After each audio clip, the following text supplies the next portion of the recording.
नबी अकरम सल्लल्लाहु अलैहि वसल्लम ने अगर अपने पर पत्थर खाए हैं तो वो क्यों खा लिए? अगर अपनी औलाद को ज़िबा कराए हैं तो वो क्यों कराया? हज़रत हसन और हुसैन को अगर ज़िबा कर दिया गया है, उनको शहीद कर दिया गया है, तो वो क्यों किया है? वो किसके लिए किया है? ये तब पता चलेगा जब आप मस्जिद मदरसे में आगे बढ़े।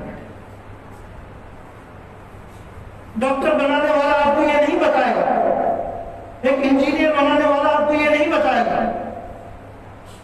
कोई फन सिखाने वाला आपको ये नहीं बताएगा कि नबी अकरम सल्लल्लाहु अलैहि वसल्लम ने अपने पर पत्थर बांधकर क्यों बर्दाश्त किया, दो पत्थर बांधकर अपनी भूख को क्यों बर्दाश्त किया।